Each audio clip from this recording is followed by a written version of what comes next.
Hello and welcome to this episode of Bake It Up a Notch. I'm Erin Jeanne McDowell and I am so excited for today's episode because we're actually going to be making one of the very first baking projects I used to fantasize about making.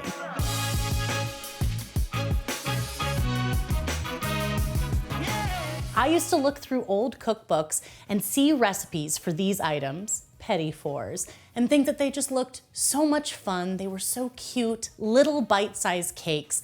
I thought they looked like such a dream to make. Even when I went on to pastry school and I'd started to master things like layer cakes and more complex recipes, petit fours just seemed like a little finicky, like they had a lot of steps. But eventually I did tackle and learn how to make them. And I realized I don't know why these aren't more beloved. In fact, you'll notice that one of the few ways you still see petit fours out and about in the world, they're often available for shipping. And that's because that's one of the really miraculous things about these kinds of cakes. The icing that is used on them, which is called poured fondant, is really an incredible seal. It coats the cakes fully, locking moisture inside, which means that these cakes can be made quite a while in advance and stay fresh and moist and delicious.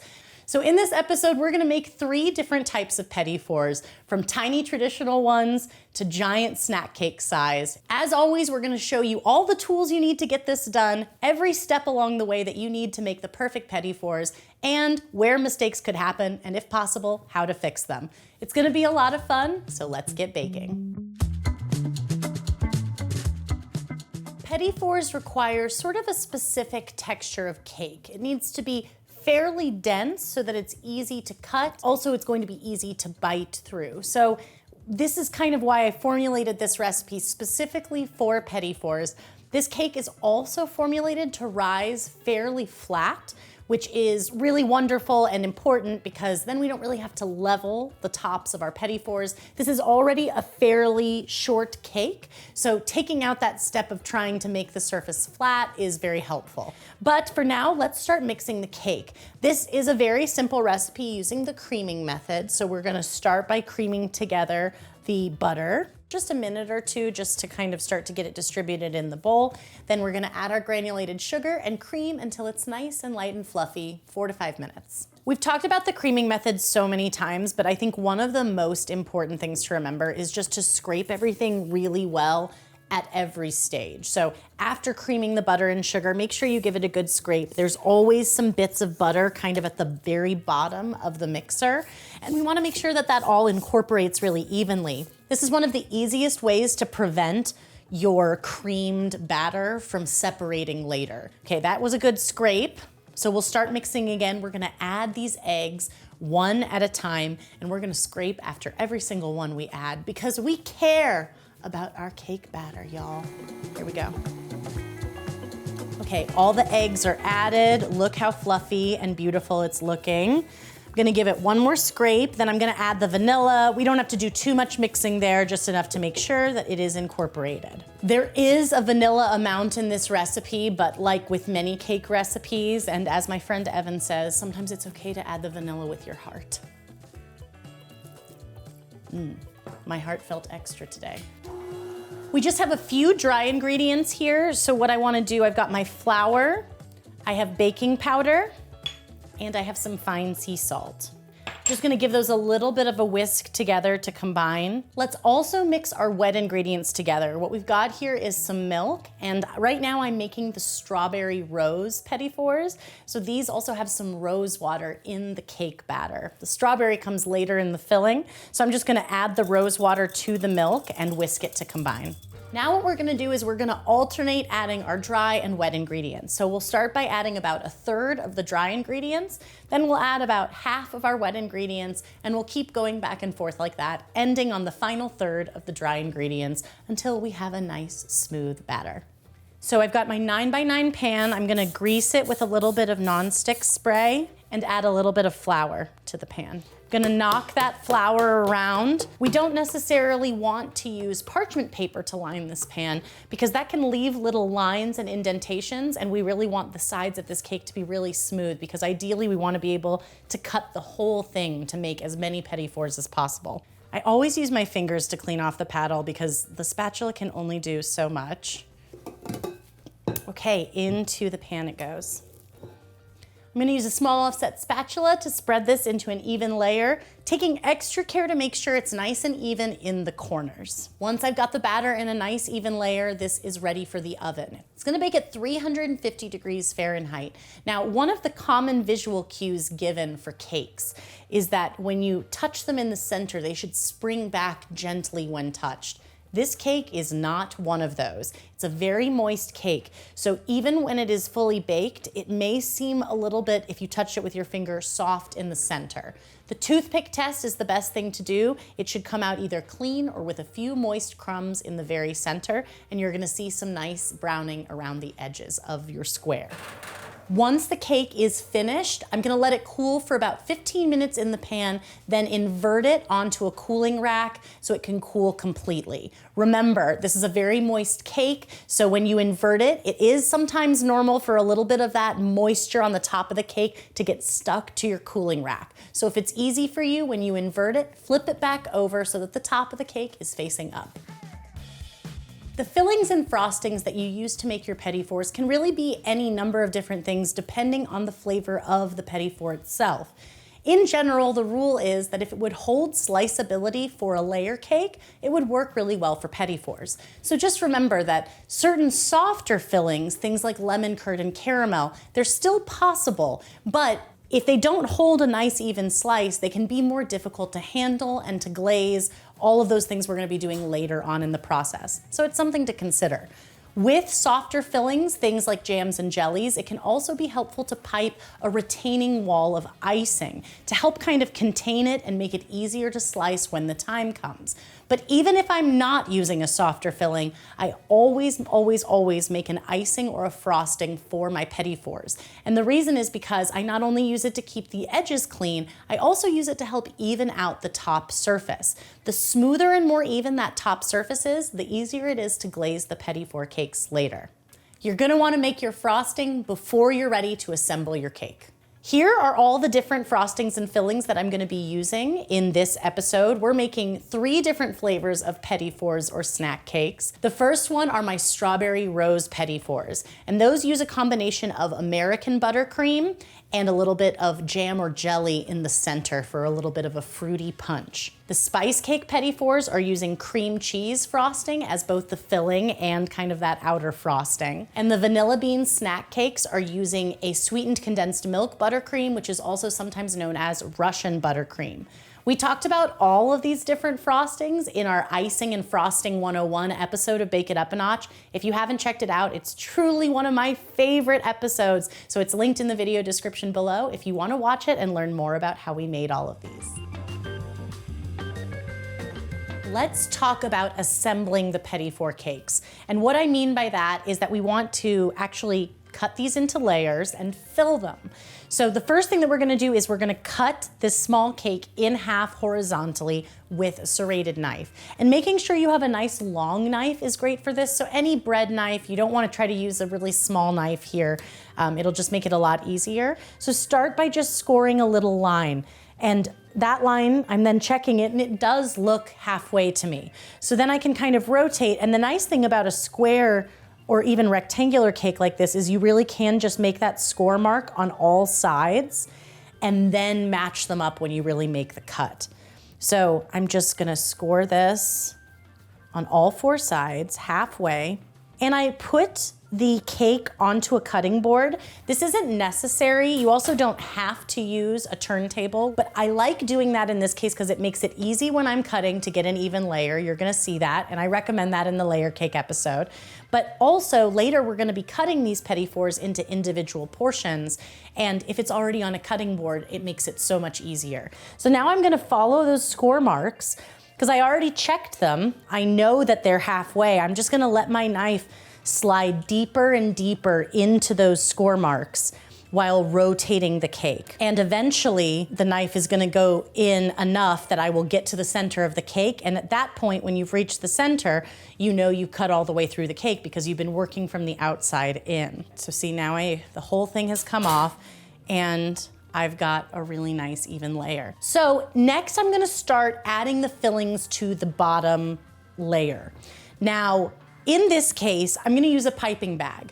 You don't have to do this, but it can really help to get it in a nice even layer. And there's another reason I'm gonna do this too. If we pipe an icing retaining wall, it will help to contain the fillings while we're assembling, while we're slicing, really at every stage. So that's what we're going to do here. And that's just so much easier to do with a piping bag because we can make it even. Perfect. I'm gonna have a little bit of frosting left. That's not a mistake. We're gonna save that for later. But now I have this nice retaining wall all the way around. The reason that I like this is we also know we can't add any more jam or jelly or other soft filling any more than where that line ends. So we need whatever the filling is to be at that line or below. Otherwise that retaining wall isn't gonna do its job. So I'm gonna go ahead and add the strawberry jam right into the center, and we can just use an offset spatula to spread that into an even layer. It's not any higher than my American buttercream kind of outer ring. So now I'm going to just gently place the other cake on top. I'm gonna press down a little bit. Now we wanna do this gently because we don't want any of that filling, especially the soft filling, to ooze out. But what this is going to do is it's going to end up making that frosting retaining wall more even with where the jam filling is. It's also going to make sure that all of that filling and frosting is adhered to the other cake. That's going to make it easier to slice later once it's nice and chilled and firm. So I'm just pressing all the way around with my hands. I'm gonna grab my spatula again, and you can see that the pressing has caused some icing to kind of come out, but that's okay because we're gonna use that to sort of roughly crumb coat the petit fours. Now, this may seem like a time where you're sort of like, why are we gonna crumb coat? I don't understand. For those of you who don't know, crumb coating is a very thin layer of icing that we do all around the cake, and it holds the crumbs on. That's why we call it a crumb coat. So you can see even on my cutting board here, there's lots of little tiny crumbs, and I just don't want any of those that are loose on the cake to get into my glaze later or into any part of this. I just wanna get rid of that. Now there is another reason why we crumb coat. So you see how there's a little bit of a hole there. Doing this makes sure that we fill in any gaps and that we have a really nice even coating, because again, the main goal here is that we don't have to trim any of this at all. If we have nice straight edges, if everything is evenly filled, we can just cut this and have no scrap pieces. Here on the top surface of the cake, I see a couple of different things. I see a hole that, just in the batter naturally occurring, like maybe a little air pocket. I also see a piece where a small part of the cake stuck to the pan, just a really small part, but it makes the cake surface uneven. Later, when we glaze these, that glaze really loves to show imperfections. So if we just add this remaining frosting, which as you can see is not that much, just a few tablespoons, and we will spread that all over the surface in an even layer. It'll fill any holes, and we can also use it to just even out the surface. So anywhere that there is maybe a little bit of space that needs to get filled in, we can fill it in with icing. These are these kind of little extra steps that you can do to make it look a little bit more like something you would get out of a bakery. And these are the things that they're doing in bakeries to achieve that level of perfection with every single little cake. So I'm just gonna work on this a little bit until I have a nice smooth layer. I'll make sure that the edges are all nice and crisp. Then we're gonna transfer this to the refrigerator, or even ideally the freezer. So what I like to do is freeze this for just a little bit of time. It can be as little as 15 minutes. It can be up to an hour. If you wanna do this ahead of time, it can stay in the freezer for a few days even. But getting it nice and cold makes it so easy to slice. And it's another great way that you can kind of divvy up this baking process and make some of it ahead of when you need it. So once I get this all nice and clean and straight, off to the freezer we go. So before we cut this, let's talk about the different sizes you can cut your petit fours. Obviously you can just wing it and cut them by eye into whatever size looks good to you, but I sort of have 3 distinct sizes for 3 different moods. For small, classic petit fours, I like to cut the 9x9 cake into 36 even pieces. To do this, I cut it into 6 even strips one way, then rotate it and cut it into 6 even strips again the other way, making a total of 36 squares. For a slightly larger rectangular petit four, I like to cut them into 24 even pieces. So for this, I cut it into 6 even strips, Then I rotate the cake and cut it across 4 times evenly to make 24 rectangles. For the larger snack cake variety, I like to cut it evenly into 8 rectangles or into 9 squares. Your choice. So we'll go ahead and get started. For this, I like to use a long, sharp chef's knife or slicing knife. If the longest knife you have is a serrated, it's okay. It's just important to remember that we want kind of a smooth cut. So a serrated, once we're cutting down into the slice, it can leave slightly more jagged marks. So it's not my preference, but I think it's more important to have kind of a large, long knife than it is for it to be totally straight. So if that's the largest knife you have, it's not saying you can't use it. And I'm going to first kind of score. I mentioned having a ruler nearby. You can actually measure, so you can go ahead and say, okay, I know my pan was this and I need to cut it into 6 strips, so they should all be 1.5 inches, and you can do that math. I actually do typically eyeball it. And I know that sounds wild when we're making something this precise, but even if some of them end up a little bit larger than others, it really doesn't matter because they're all individual. They're all going to be glazed. So unless it's really important to you, you can just sort of eyeball it. In this case, I need to cut it into 6 even strips. And I'm just kind of taking my knife. My knife is slightly longer, so I can basically put it in after I make a score mark and press it all the way down in a straight shot. You can see it cut pretty straight and I have nice straight lines. So that's really what we're going for as best as possible. I am gonna wipe my knife off a few times as I'm working, specifically in this case because I'm using the jelly, but you also wanna wipe away any excess crumbs, only because if they get stuck to your knife, they can also kind of get stuck on your way down and end up kind of creating a jagged mark on the side of your cake. Now I'm going to rotate it. I've cut all of my 6 strips evenly. I'm just gonna rotate it, and now I'll cut 6 strips going this way to make a total of 36 squares. Once you get all your petit fours cut, you can transfer them to your glazing setup. Now the glazing setup is just a baking sheet lined with parchment paper and then with a wire rack on top. Now a couple of things I want to point out. When you're glazing something, you don't always line the bottom of the baking sheet with parchment paper, but I actually find with poured fondant, the glaze that you use on petit fours, it's a lot easier to collect it, to continue to use the icing over and over again, because again, the excess falls off into the bottom of the wire rack. With the parchment paper, you can basically pick up the parchment paper and squeeze it back into the bowl almost like it's a piping bag. So you'll still end up with a little bit on your baking sheet, but it's a lot easier than trying to scrape with a spatula back into a bowl. So that's why I line it with parchment paper. If you don't like that idea, or you are hoping to be less wasteful of single-use items, totally not necessary. You can just leave it empty and pour your extra back into a bowl at the end. I'm transferring all of these and I'm trying to give them all a little bit of room around each other, because when we glaze them, we really want to be able to access all sides easily.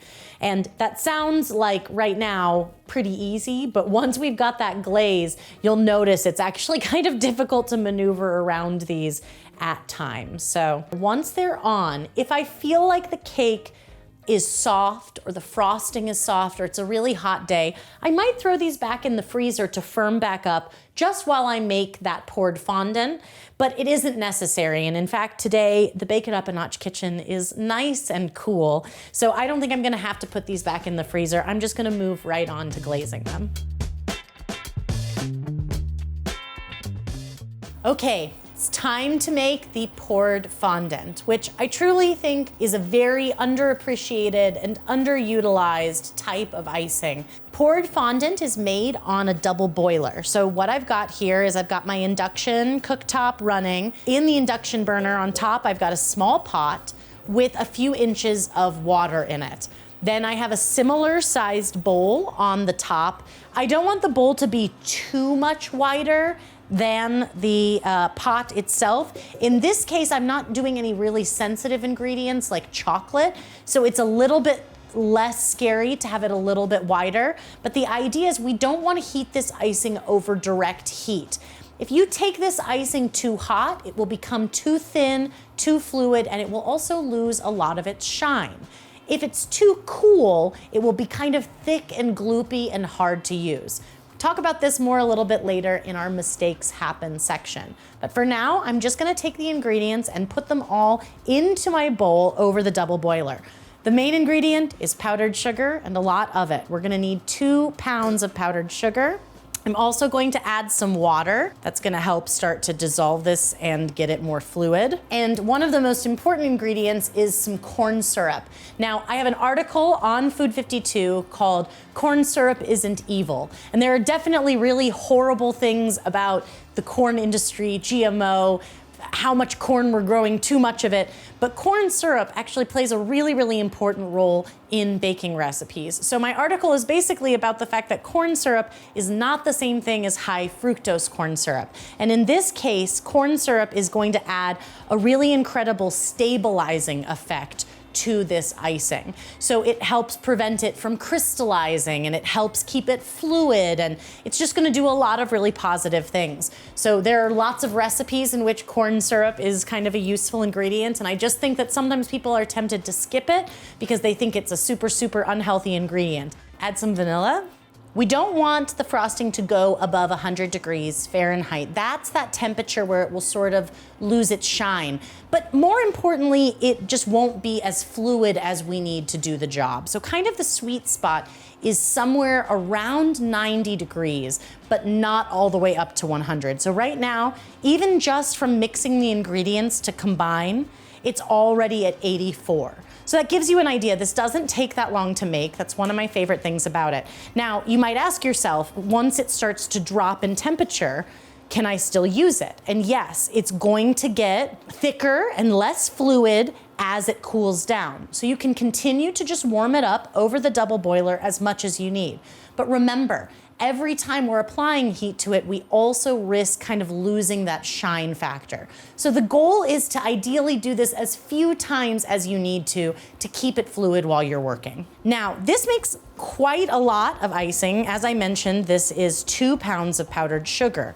However, even though that is a lot of glossy, wonderful icing, we have a lot of cakes to glaze, and we want to make sure that all of the sides are coated really evenly and fully. Sometimes that means glazing the cakes twice. I just find that that can give you that even coating, because once it's already been glazed once, the glaze has something really nice to stick to on its way down the second time.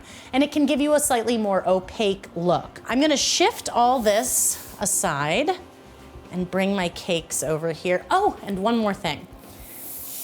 You can flavor this icing any way you like. So for the spice cake petit fours, I'm actually going to add some of the same spices I used in the cake into the poured fondant. For the vanilla bean snack cakes, I'm going to add some vanilla bean paste.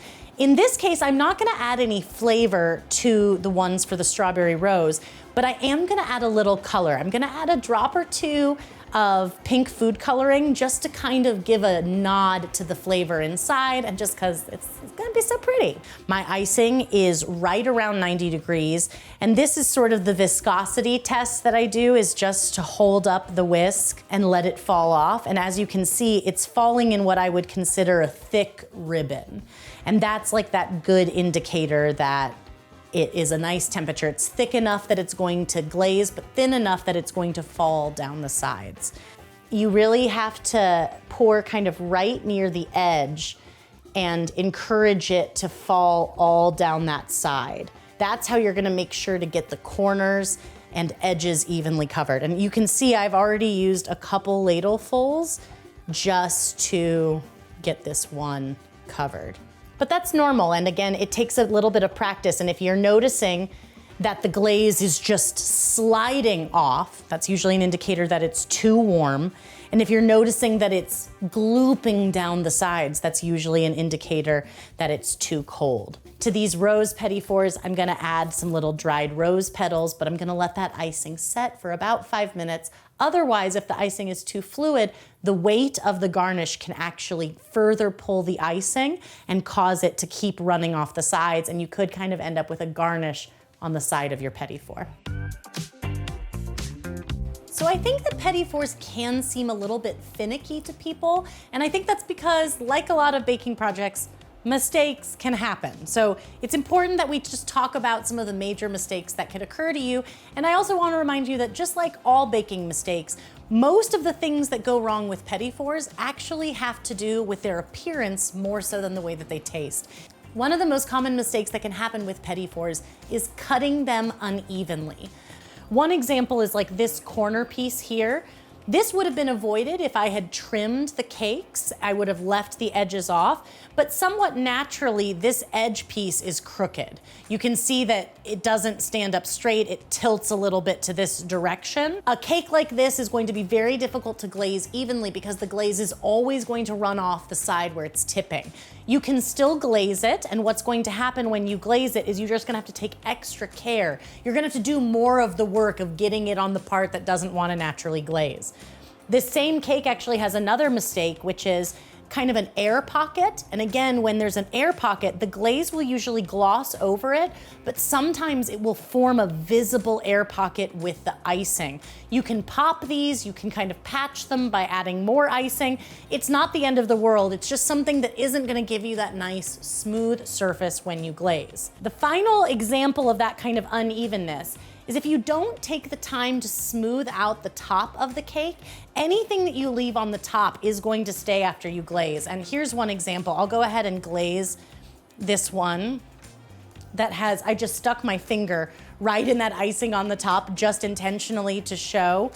And when I glaze it, the glaze is gonna go over it. So see, I can still see where that divot was. It just isn't a smooth icing. Now, does it actually impact the deliciousness or anything about this? No, it still has icing on the surface, it's fine.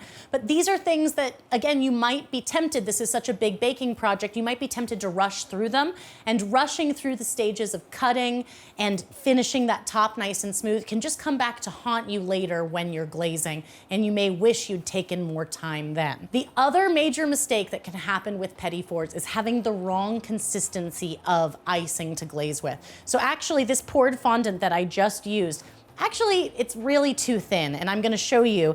It's been heating for a while. You can see, I talked before about thick ribbons. This is so runny that I can't even really get it to form ribbons. It's just, look, it's just falling off of the ladle when I dip the ladle in and out without even pouring it.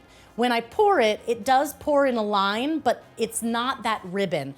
I was like, see how thin the ribbon is when I try to lift up? That's because this icing is so thin and it's too warm. So let's show what it looks like when I glaze a couple here. And you'll see at first glance, it actually looks kind of nice because look, wow, it's so easy to get the glaze to go all over. But what's going to happen because it's so fluid and so warm, it's going to run right down and it's not going to be as thick of a layer. The icing is not going to be more opaque. It's going to end up almost looking like there's no glaze on the sides at all. So again, it's a fine line because you want it fluid enough that it easily coats, but if it's too thin and fluid, it's just not actually going to do the job that you want it to do. It's not going to stick on the sides of the cake. Now, the last mistake would be if that icing is too thick. Now this icing, I just took a couple ladlefuls out of this icing before I heated it up. This icing, I hadn't warmed it. So again, what's going to happen, I'm just gonna pour it right out of the bowl here, is it's just going to be kind of gloopy. So again, this doesn't look like a huge mistake at first glance, but it's just very difficult to get it evenly coated. Some of the icing glopped down and went on this side. Some of the icing glopped down and went on this side. And without physically coming in and pouring more where I need it, it may just be difficult to get that piece coated. I had to use way more icing just now to get that coated, and it's because it's thicker. The thicker icing is also going to have more weight to it. So it will draw things down with it. So the more icing I pour on the top, if I also put something like a garnish, like a piece of citrus zest or a sprinkle, the weight of that garnish is going to be more likely to pull it off the side. So that sweet spot is right around 90 degrees. Over 100, we get too thin and fluid. And way under 90, we start to get thick and gloppy. And either way, it's a lot harder to work with.